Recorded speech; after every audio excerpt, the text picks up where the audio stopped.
So today we start with an invited talk by Athanasios Papaioannou entitled Predicting Solar Activity, Flares, CMEs, and SEPs using machine learning.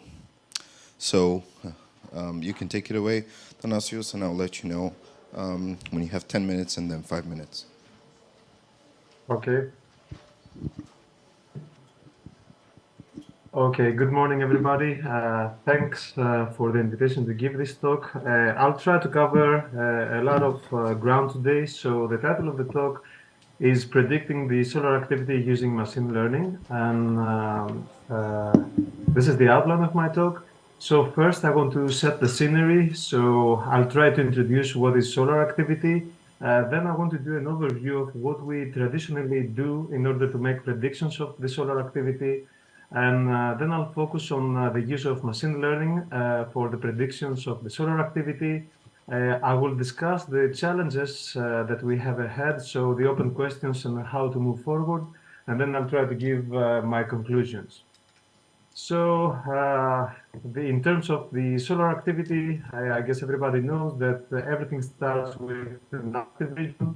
Active regions are these temporary regions in the sun's atmosphere. This is where we have these strong and complex magnetic fields, and these are often associated with sunspots. So the active regions follow the solar cycle.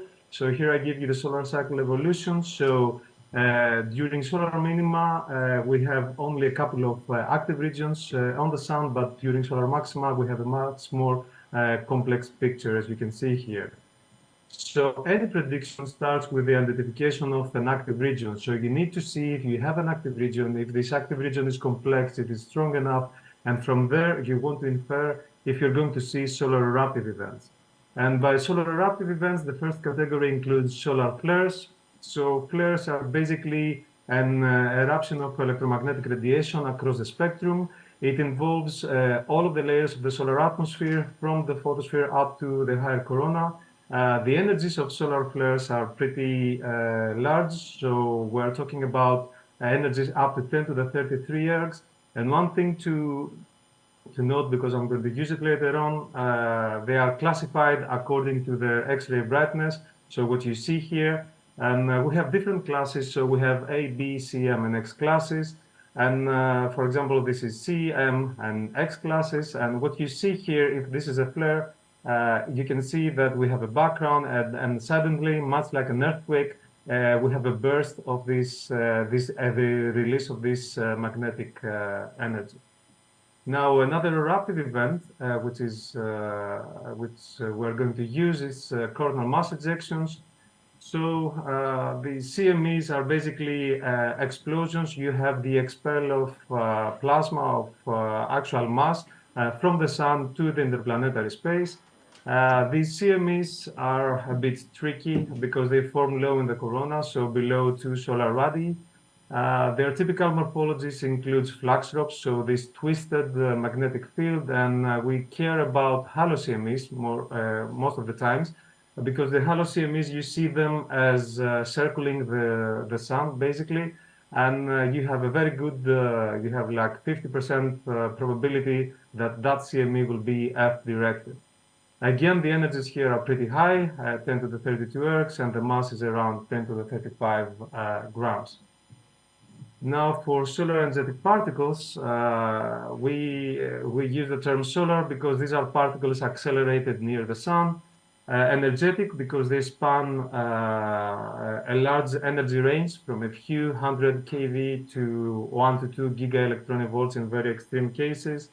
And then particles means that we are talking about ions and electrons, and in ions, mostly about protons. The way that we see solar energetic particles is that we see these enhancements above the background. So we have small SEPs and larger SEPs, and we can see these SEPs in different energy ranges. Again, the solar cycle is important because the whole solar activity follows the solar cycle, evidently, and this is also what I show you here. This is the red is the evolution of the solar cycle, and in blue you can see the actual SEP events, and you can see that most of the SEP events occur or take place in the solar maximum. Now, how we interpret this, what is our standard model? So we can start with the stochastic acceleration of solar flares. You can see these green lines here, which are the magnetic field lines. We have our reconnection site here. So we have the release of energy here, basically. And we can see particles going down, hitting the thick atmosphere, and providing these nice flare features that we're recording and using. And at the same time, it could be the case that particles are heading upwards, and these are being released into the planetary space, and these are going to be recorded like SEPs, like solar energetic particles. Then we can also see a liftoff, let's say, of plasma. That's a CME with a typical flux rope structure. This is ejected from the sun into the planetary medium. And sometimes when you have a CME and this is fast enough and it interacts with your background solar wind, then it's going to drive a shock, much of a bow shock, more or less. And then particles can also be accelerated here via diffusive shock acceleration and can be routed through the interplanetary magnetic field lines downstream to the observer. Now, the take-home message from this is that everything is connected in quote marks, basically because we are talking about the transformation and the release and the usability of the magnetic energy that is being released by basically an active region. So we can assume, and as I'm going to show later on the predictions, and we are assuming basically that when you have a flare, it is possible to have a CME, and it is possible to see particles. Now, predictions, it's all about the future. Just a little bit of motivation. Why do we want to have predictions of the solar activity? If we start with a solar flare and a CME, and we see our particles, we know that these particles, for example, can damage spacecraft. We know that the particles are a radiation hazard for astronauts or for human spaceflight. Particles can also penetrate into the atmosphere and they pose a radiation risk for polar flights. And then the CME will reach, after a couple of days, will reach the Earth. It can interact with the Earth. We can have geomagnetic storms. We can have problems in the electricity network, and so on. So we basically want to predict the solar activity because we want to predict space weather and its effects on Earth. Now, what are the objectives of predictions? So basically, the prediction objectives, I try to summarize this here. So we want to know that something will happen. So we want to know if a strong flare, a major flare, a CME, which is fast and Earth-directed, and SEPs will actually occur, will actually take place. But more than that, we want to know the details. So we want to know if the flare, what is the class or the size of the flare, when it's going to happen. We want to know the speed and the orientation of the CME, and then we can infer the time of the arrival of the CME and sometimes if it's going to be geoeffective or not. And for recipes, we want to know when we're going to see particles at the detector. We want to know the radiation impact. So what is the peak flux and what is the fluence, the integration over time.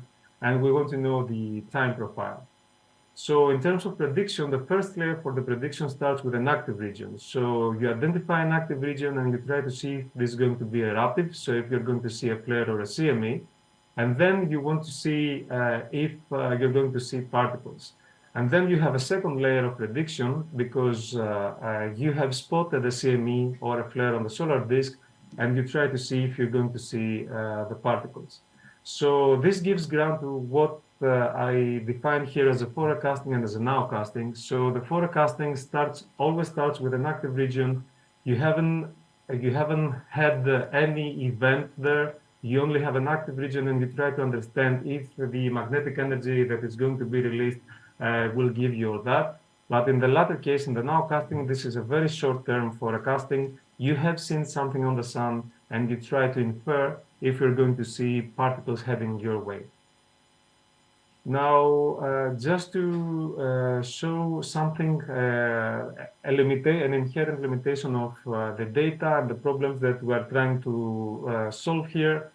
So basically, this is a data set that we built some years ago. We started off with solar flares. So these are all the solar flares from 1984 to 2013 above C class.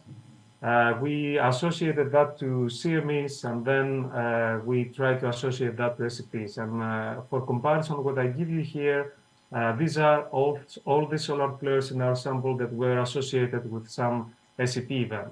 And as you can see, when we're moving forward from solar flares to SEPs, SEPs are increasingly rare events. And these are the actual numbers that we have in the database. So we start with 20,000 flares, and we end up with 300 SEPs. And that means that when we try to make any prediction, this is an inherently imbalanced problem to solve. And this does not only apply to SEPs, it also applies to solar flares, to CMEs, because most of the time we get something very small or very minimal, for example, B-class flares on the sun, and we want to predict strong events like X-class flares or M-class flares. So this imbalance is a real problem in any prediction scheme. Now, just to show you how the traditional methods, how we'll use traditional methods in order to make prediction, I'm going to just show you some examples and just to outline the thoughts about this. So these are the prediction objectives, as I showed before, and we always start with an active region. So traditionally, what happens is that you try to infer a physical related quantity. That it could be the magnetic flux, it could be something that characterizes the magnetic field. But the bottom line is that you try to use this as a proxy in order to infer if we're going to see flares and what would be the class of the flare and when we're going to see that. And as an example here, I'm just showing the B effective. This is something that was introduced by Manolis several years ago, and it has been implemented in several systems. So this B effective is the effective connected magnetic field strength. So if you have a sample of active regions and ahead of time, after a window of, I don't know, 12 hours, 24 hours or so, you have a flare, you can calculate this metric, this proxy, and then you can try to statistically build a model of probabilities. And this is what I show you here. So basically, each of these fits correspond to a class of flares, so C1, M1 and above, X1 and above. So if you have an active region and you calculate this proxy, you can plug it in here, and then the y-axis will give you the probability to have such flare class and above at that specific time. Now, for the prediction of the CMEs, traditionally, what is being used is the following conditions. So basically, CMEs are inferred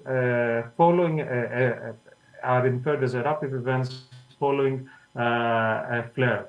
So this is because we know that most CMEs are associated with some level of X-ray activity, but there is no one-to-one association, and we have many more flares than CMEs. That's also a problem here to take into account.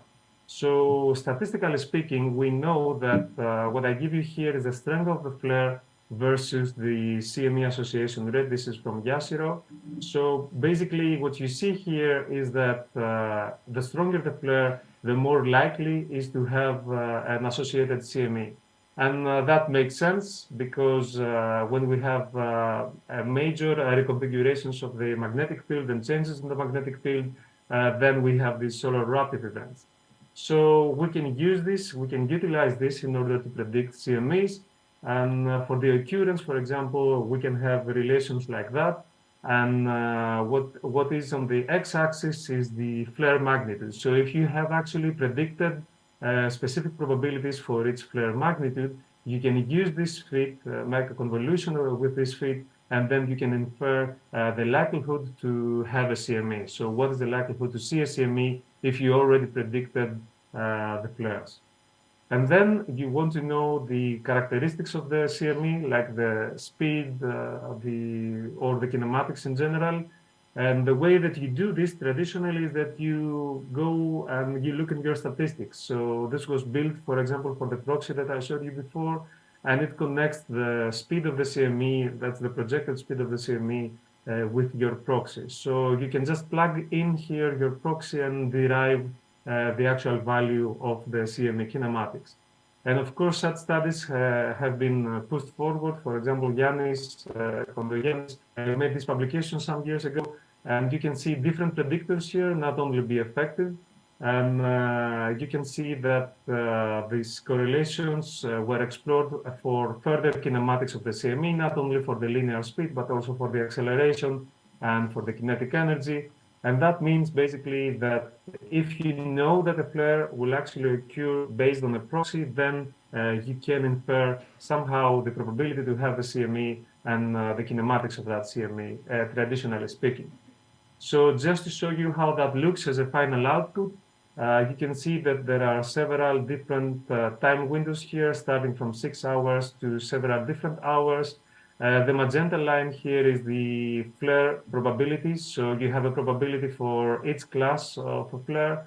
And then you basically multiply this with your static fit with the CME association rate, and you get something like this. So the orange line here is the CME likelihood. So you can get the maximum CME likelihood here. And of course, because this is one active region with one calculated proxy, you can also infer, for example, the CME speed. And now for the SEPs, this is, let's say, this plot here is the Rosetta Stone, let's say, for the SEP prediction, because what we are trying to do in the SEP prediction, when you have your flare, you have all these nice signatures, your hard X-rays, your soft X-rays, radio waves, then you can follow your CME. And sometimes when you have a flare in the CME, you will also see particles in your detectors. And this gray shaded part here is where all the correlation and the statistical analysis take place. And basically, you try to infer and to get a concept out of this statistical analysis. And there has been too many, or a lot at least, models in the community. This is by a recent review by Katie. And most of these models actually try to take advantage of these correlations. And the majority of these models, but not all of these models, fall under the nowcasting scheme that we discussed earlier on. So let's move into the machine learning. And I just wanted to show here the pillars of modern science. So we all know that in the beginning, everything revolved around the theory. So we were trying to understand something. We would try to have our equations, and then we would do experiments, and we would get observations in order to back up our theory or to destroy our theory. It doesn't matter. But then in the modern era, we added a couple of more pillars. We have the computation and the informatics. And let's go through that. So machine learning, this is a very, let's say, simple definition of that. It's the field which is devoted to understand and build methods that let machines learn. However, as we have heard yesterday in all these great talks, this should not be a kind of magic. And anyone who is applying any machine learning method, especially for prediction, but not only for that, needs to ask very well specified questions. So if you're applying that, you need to formulate also a correct and consistent framework to train and evaluate your models. And in order just to show you what is the actual impact of machine learning in heliophysics today, I found this. This is from Azari et al. In 2021. The orange points here and this line here that you see is actually showing the evolution of the papers in heliophysics that involve machine learning. And as you can see, there is a clear exponential growth in the latest years. So that practically means that this is a very hot field, and everybody is trying somehow to apply machine learning in heliophysics problems. From what I saw, the prediction of solar activity by browsing the papers is probably the largest field of machine learning applications, and it makes sense. This is because we have a large volume of observational data. We have observations of the sun from a spacecraft. We have images. We have in situ measurements. And we have predictions that can be framed really nicely. So based on the prediction objectives that I showed you before, we know what we are after and what we want to achieve. Now, for the methodology in any model in general, but I'm just going to show this for machine learning models, you have a three-step procedure. So first, you need to select your algorithm. Then you need to have a proper framework to train and optimize your model. And finally, you need to have metrics that will evaluate the performance of your model. Now, in terms of methods, as we have seen yesterday, things have evolved. I'm just going to show you, just for completeness, some of the methods that have been used. So if you have a parametric space like this, and you want to split your data and you want to get information about your data, then you can split it in different subsets. And this splitting is based on a set of rules and conditions. And the splitting process results in a tree-like structure. So you start with something, then you get your rules, you divide them, you get your subsets, and then you get your results here. And this is what it's called a decision tree. And if you have a collection of decision trees and the results of these decision trees you aggregate into one final result, then you have a random forest. Then another popular method that is being used is the support vector machine, this SVM. Basically, the objective of the SVM is to find an optimal separation. So if these here are your, let's say, SEP yes, and these here are your SEP no, then you just want to be able to separate them quite efficiently. And of course, this is a 2D case, and you can have a linear separator, you can have a polynomial separator, or whatever. And if you are going to 3 dimensions or more dimensions, that basically you are looking for an optimal hyperplane.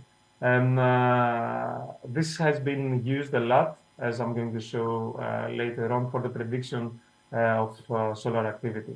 And finally, one of the methods that it was shown also yesterday that is really kicking in, and everybody is trying to use this, is this convolutional neural network, the CNN. This is one of the main methods for image recognition. So basically, the input is an image. This is translated for a computer into pixels, into an array of pixels. And when you're trying to do this picture learning, you have different filters which are randomly initiated, and those filters are also learnable parameters. And this is really, really powerful. Okay. Now, in terms of the framework, when you build your model and you have data that you want to use in order to build your model, to validate it and to test it, there are several approaches. Typically, you do the k-fold or the nested cross-validation. So as I show you here, so what you do is that if you have this splitting, if this is your data set, you can have, okay, these green guys here are my training data set, and this is the independent testing data set. And then the training data set, I can just break this down to actual test, to actual training and to validation. So I'm training my model here and I validate it here. I do this for some, let's say 5 folds, something like that. And then the optimal model from this training, I throw it here into the magenta pink point, which are unseen data that I'm using in order to evaluate my model. And I can do this for several attempts. and get also not only an unbiased application of the model, but also get a variance of the metrics of the scores. Now, the third point has to do in the formulation has to do with the metrics. So any one of us that has done prediction knows that you have to build this confusion matrix, indeed a very good name. So if you predict that something is going to happen and it did happen, that's a hit, that's a true positive. If you predict that something would happen and it didn't happen, then that's a false positive. If you predicted that something would not happen and it did happen, then you missed that. And if you predicted that something will happen and it didn't happen and it didn't happen, that's a true negative. So building on this confusion matrix, you want to evaluate the performance of your model. So how well does the prediction model perform? And there's a plethora of scores. So you can use this confusion matrix in order to build all these different scores, but it is very much important to know what is the most appropriate and what is the combination of scores that one needs to use in order to tackle a specific problem. So in machine learning, and in predictions in general, but because of this inherently imbalanced problem, people seem to use these true skill statistics, the TSS, most of the times because it was shown that this is, let's say, immune to the data set imbalance. Now, some examples of machine learning methods for the predictions of solar activity. One of the, let's say, breakthroughs in all these predictions had to do with this SHARP, the space weather HMI active region paths. So basically, we are now in the forecasting domain, so we're ahead of time. We only have an identification of an active region. And this SAP actually provides all this and more, all these physical quantities, building on the magnetic field, on the magnetic flux, and so on. So you get a really good characterization with handcrafted parameters, let's say, of the magnetic field and the magnetic strength of an active region, which you can then utilize in order to make a prediction.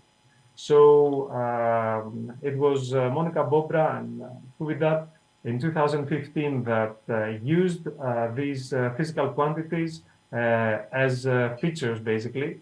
And they applied this SVM model, their SVM model, and what I give you down here is the skill scores. And the TSS is actually the green line here, and their x-axis is the number of features that they use. So this is a list of 25 features. And as you can see, their TSS is pretty good, is around 0.6, and it's pretty stable. So they were just moving along, just dropping each of the features, each one of the features at any time. And this was pretty constant and consistent. And that means that you can have flare prediction using their SVM with very few parameters, which is going to be as robust as if you were using too many parameters. They were also, and I just like this plot, they were also able to distinguish the features that were important for the solar flare prediction and those that were not important for the solar flare prediction based on their SVM model. Now, in a totally different approach, Huang et al. In 2018 applied this CCN. So they used these line-of-sight magnetograms from Sofia MDI and from HMI, from SDO. And they applied this, and they didn't really need the SARPs. So they didn't really need these physical parameters that characterize the complexity of the active regions, because CNN is pretty powerful, and it was able to automatically extract the flaring patterns. And these are the metrics. So again, they provided the TSS as a function of the flare magnitude, so C, M, and X. And as you can see, they got better scores when they were looking for stronger flares. So if you go up from the C to X, you get a much better TSS. But that was also in the expense of the increasing of the uncertainty. So when you go to stronger flares, you have a larger uncertainty. And then just an example of machine learning approach for CMEs. This builds upon what we discussed earlier. So we're still in the forecasting. We have the SHARP. We have now 18 parameters that were used as features. And Bobra again applied this SVM approach. And this is what they got. And as you can see here, what they got is the TSS. Again, here you have the number of features. They started with 18 features, so they had 18 features. And what you can see here is that they have very good scores for 12 features. So if they use 12 any combination of 12 features, they will get a very good score. But what you can also see is that in order to get a high score, a high TSS, you really need to have a combination of parameters. I should also mention here that their prediction of a CME, so if we're going to see a CME or not, has a prerequisite, and the prerequisite is if we're going to see, first we predict that the flare of larger than M1 is going to take place. So we're looking in something which is pretty strong. 5 minutes. Thank you. And now for the solar energetic particles, I'm just going down the same line using SHARP and deep learning. That's bidirectional LSTM. Under the conditions that SEPs, that we have a flare of M and X class magnitude and associated CME, then these authors showed that we can have a prediction of the SEP. And these lines here, this is again the TSS. It's similar as the Bobra plot before. And you can see that the best prediction we got for 12 hours.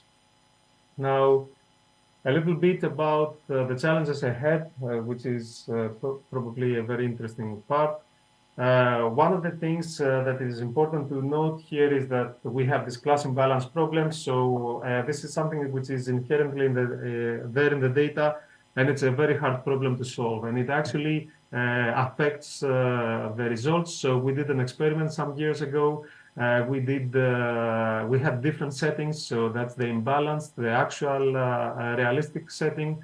That's the balance where we kept the ratio equal to 1 of the positive and the negative, and the hybrid where we trained the model into a balanced environment in a balanced setting, and then we validated that with an imbalanced data set. So these are the results that we got. So everything here is a metric of the pod and the far. The x-axis here show you the different models, the different machine learning models that we implemented. And as you can see in the imbalanced realistic case, we got pretty good probability of detection for all models with some variation. And we got pretty decent, let's say, false alarm rate. And but in the balanced setting, you can see that all the models performed extraordinary. So all the models were perfect. And the false alarm rate was very, very, very small. So this is a truly unrealistic setting that will lead you to most likely to erroneous results. And in the hybrid setting, you can see that in this case, we have a big pod in all models, but this comes in the expense of the large false alarm rate. So this is one problem that needs to be taken care of. And there are several techniques that are being applied currently, but it would be a breakthrough to understand how to treat the class imbalance problem efficiently. Now, for anyone that has done predictions, knows that all the predictions depend on your data. And it is important to have cross comparison of different methods. So this was, for example, done in the Leka et al. Paper 2019, when they have all these solar flare prediction models and they try to apply that to a specific common data set. But this, apart from the actual comparison, paved the way because it showed that we need to have consistent data sets. So anyone that has done predictions knows that the data preparation is very important and very time consuming and very difficult. So any data set that is out there and can be readily used by the community for machine learning modeling, but also for any other modeling is very much appreciated. And this gives ground to the benchmark data sets. Some examples for solar flare, that's one solar flare data set, or the flarecast property data set. We also had the SDO machine learning data set, as we showed yesterday. And for recipes, there is this data set, this GSEP data set that provides the time series of the positive events. And I have 3 slides more, sorry, or 4. The next open question is the interpretability problem. So we need to know what is the physics that we have learned. So what is the machine learning model is telling us? So usually we have model agnostic interpretability tools. One of them is the permutation importance. So you permute randomly the values of each feature, and you try to see if your error increases. And if your error increases in your model, that means that that feature is important. And if it doesn't increase, that means that the feature is not important. And this is what I show you here. These are the machine learning models, and these are the inputs. And you can see, for example, for the SEP prediction, that the CME speed and the soft X-ray fluence are important for the random forest model implementation for the prediction of the SEPs. Now, for the CMEs, one of the classifiers that it is pretty important is this class activation mapping, because it actually uses these heat maps in order to show you which of the pixels matter the most in the classification that you achieve. So you can use this and go back when you achieve, for example, that this magnetogram will lead to a solar flare or whatever, and then you can try to understand what was the part of the figure that led you to this understanding. And finally, the new avenues. We showed that yesterday the generative adversarial networks, these GANs. These are pretty strong. I don't need to go through this, I guess. The point is that if you have a discriminator here and you feed it with real and with fake figures, this needs to understand to discriminate between the real and the fake and to proceed with your classification. And this was one of the impressive papers of Kim et al. In 2019, where they used SDO. They predicted what the magnetic field would be here, and this is the ground truth. And it shows that using such approaches is very powerful. And conclusions, machine learning has already many applications, the prediction of the solar activity, and it's critical to continue to that way. We need to address challenges, and we need to find topics that traditional methods cannot be applied or are limited, but we also need to gain understanding. So thank you for your attention. Thank you very much. Okay, are there any questions or comments in the audience? Shane.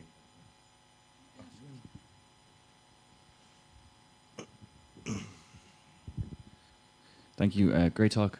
Just wondering if you could maybe comment more on how we can better organize ourselves to use the same data sets. Because as you pointed out, that Lika study compared numerous different prediction models, essentially. However, that the training or the data that they use isn't necessarily suitable for some machine learning algorithms. So how do we try and find a common framework where we can compare our different models in a fair and unbiased way? I think that this is a very good question. Basically, the Leka paper, I should say that it's a milestone paper, not only for solar flare prediction, but also for any prediction, because it shows what we need to do.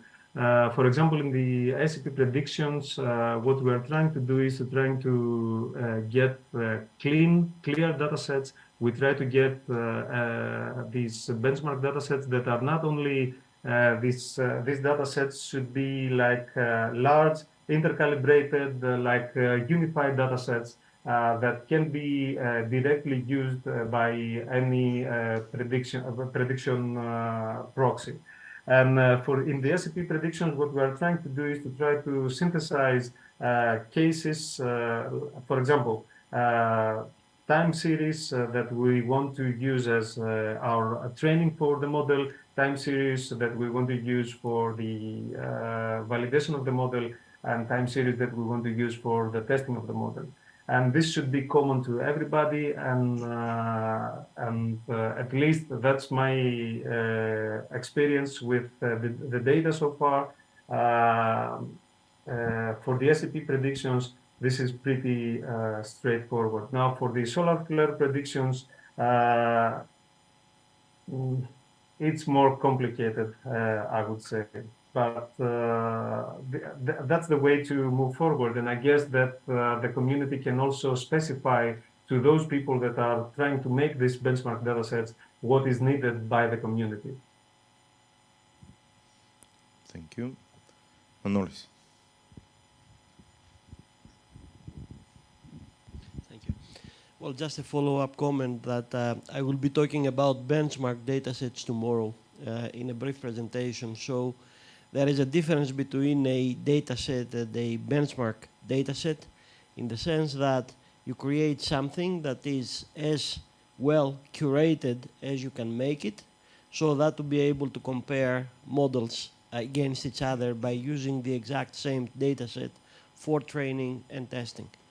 That's pretty much what a benchmark dataset is, and I think that if we are to scrutinize the market of models that are out there, then we need to rely on those. They're not going to be perfect, but the thing is they're going to be the same for each of the models. So reproducibility is something that is of utmost importance here. That's one thing. And then a comment, Athanasios, just a minor typo. The typical CME mass is not of the order 10 to the 35 grams, it's of the order 10 to the 16 grams.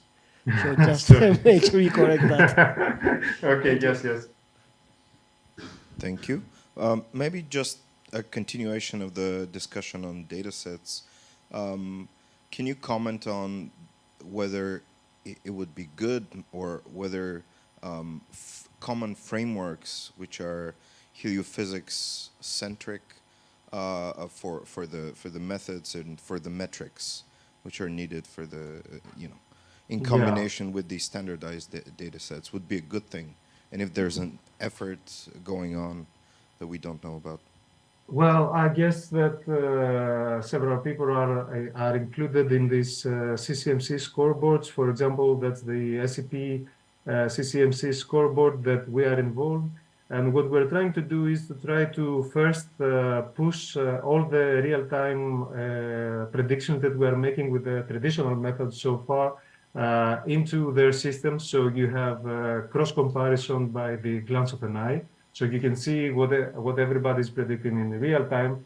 But at the same time, there's a huge effort in the background of all this that we're trying to have specific time periods with specific data sets. So a common ground where we're trying to see if the models and the concepts that we have developed, how they perform and how they compare.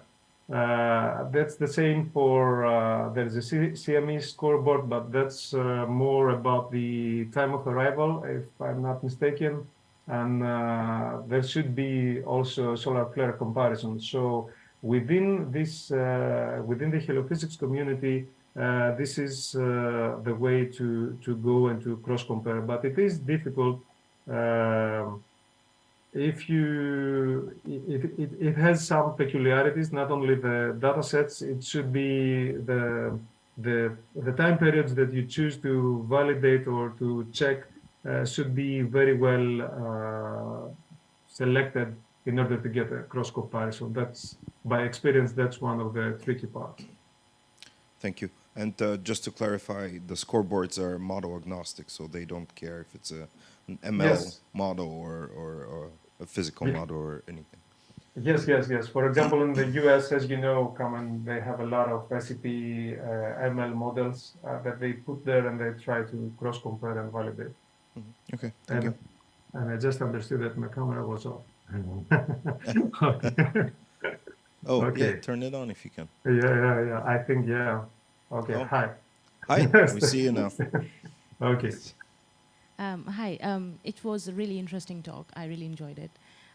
So I just want to know your input on predicting BZ component of solar wind when CMEs hit the Earth. So what are your inputs on better predicting those minimum component of BZ? Should we, if we look at magnetic field in the active region when a CME erupts, is that a better way to give as an input in machine learning models, or are there other factors contributing to it?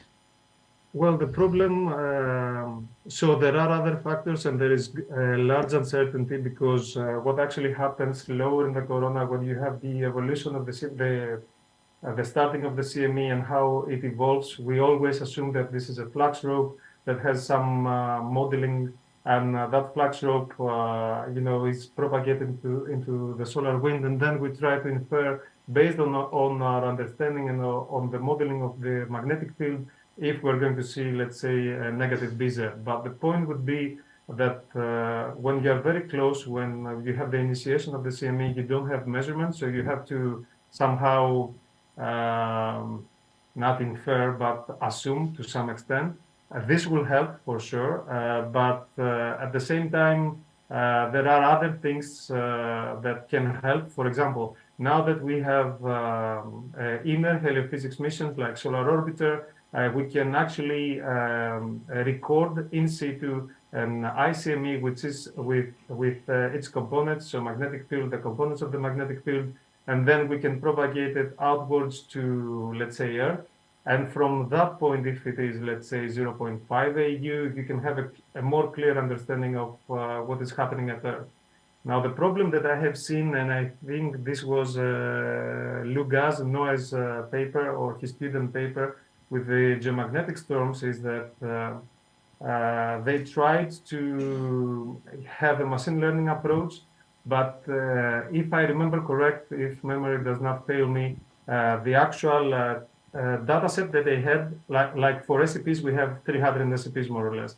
Now, the actual data set that they had was like, I don't know, 150 strong geomagnetic storms, and that really killed their metrics. It was really very difficult to have a machine learning algorithm with that sample.